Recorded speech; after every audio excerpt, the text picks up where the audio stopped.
Alright guys, so I wasn't really planning on making this video. I was gonna call it a night, but by God, that last balance was such a doozy that I would still have a lot of leftover energy. And I decided I had to make this list because obviously every time Konami releases a ban list, it has like this profound effect on the Yu-Gi-Oh card market. And I usually do these videos every Monday, hence Yu-Gi-Oh Market Monday, but we're a ways off from Monday. Monday was just a couple of days ago, and I really just couldn't wait. It's Wednesday, and I really just couldn't wait, so I had to get this video out there. That's why I called it the emergency, Yu-Gi-Oh Market Watch. And so first off, I was thinking, wait a minute. In my last video, how I said that Cosmos is probably the deck that benefits from this the most, other than Monarchs, obviously, because now they don't have to play like the third wheel to Pepe and Monarchs. Now they can play second fiddle, I guess, to Monarchs. And I was thinking, well, the card that's always going to be the most expensive in that deck is Dark Destroyer, Dank Destroyer, Bank Destroyer, whatever you want to call it. And lo and behold, I was right. This card was like about on Monday, just on Monday, if you recall from my last video, this card was like $90. Now it's around $136, and that is insane. This card cannot make up its mind. It's up and it's down, it's hot and it's cold, it's yes and it's no. It's like that Katy Perry song. And yeah, I know about Yu-Gi-Oh economics, supply and demand, because this card is gonna be so much in demand that the price is gonna have to go up. It's just the law of economics. And lo and behold, it has just done that. And that is, I don't know. It's just crazy how this card, like probably in the history of Yu-Gi-Oh, has if I'm not forgetting anything, has experienced the most price fluctuations of any card. Certainly in this modern era of Yu-Gi-Oh, I guess. And so there you have it, guys. If you're gonna want to pick up this card, $136 is your best bet, and that's just insane.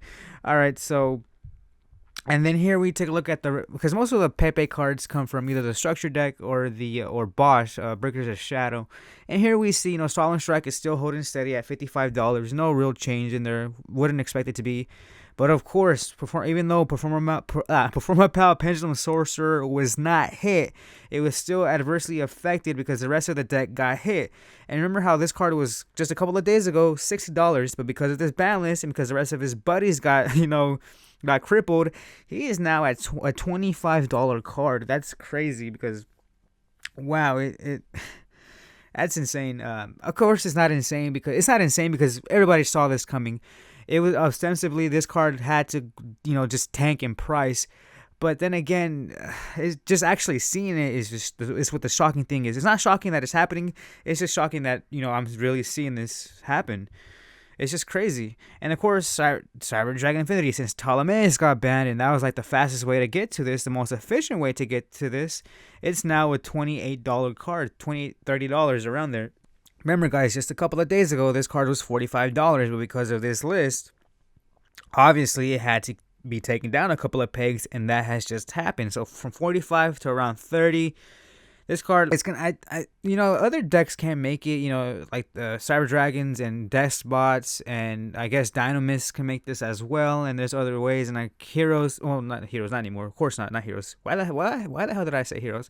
But not Heroes. But yeah, those three decks, Cyber Dragons and Despots, and Dynamis, machine-based decks, the ones that are supposed to bring this card out are the ones that are gonna be able to bring this card out.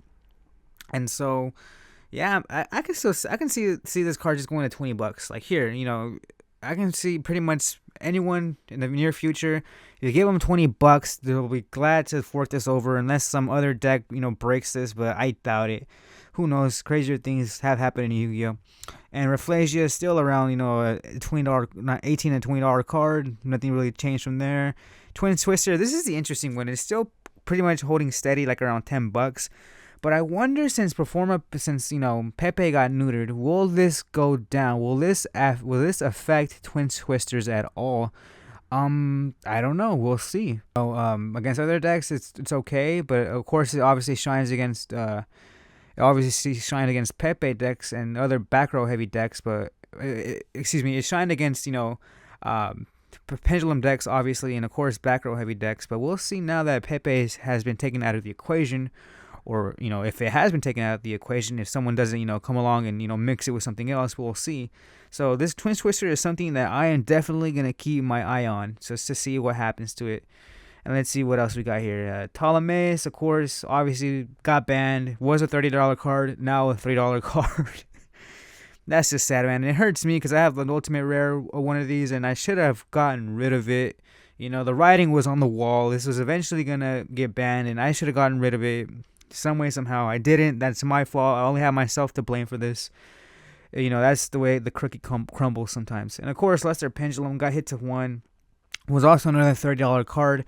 Now it's around $11, and it's just gonna. I can see this just being straight up $10. I always use this example, but I'm pretty sure you fork over $10 cold hard cash to somebody, they're gonna give you this card. I don't see why not. And then of course the last card I want to take a look at is Netabis Alanian Prince. Of course, it's still holding steady. It's still around the same price that was like a couple of days ago, but since I want to take a look at it, since like I said, when Pepe, the saying, nature abhors the vacuum, and since Pepe got knocked out of the equation, it looks like Monarchs are gonna take the spot, and then Cosmos, and then everything else is gonna be like a free for all for that third place spot. And I'm pretty sure Mermails are probably gonna fill it, or some other deck that's out there is gonna fill that void that's gonna be left over by the the slaughtering of Pepe. Pepe got taken out of the picture. Monarchs moved, like, I'm hogging all the limelight. And then you have Cosmos, which I think is gonna play second fiddle. And of course, for third place, well, it's gonna be like a fight between Mermails and whatever other decks out there, Despots or anything else, or maybe maybe a Pepe variant could sneak in there. Who knows? We'll see. All right, guys. I hope you enjoyed this video. Like I said, I wanted to get this video out there because I didn't want to wait till Monday to make this video. But don't worry, Market Mondays are gonna continue on the regular schedule. So is Forbidden Friday. I've already talked about the ban list. I want to go in a little bit more in depth on Friday, or maybe in a whole other topic. We'll see. But anyways, stay tuned for that, guys. And I hope you guys enjoyed. If you did, like, comment, subscribe, do all that cool stuff. And as always, I'm Ronin Frog 87. I bid you farewell, and I hope to see you guys on the next one.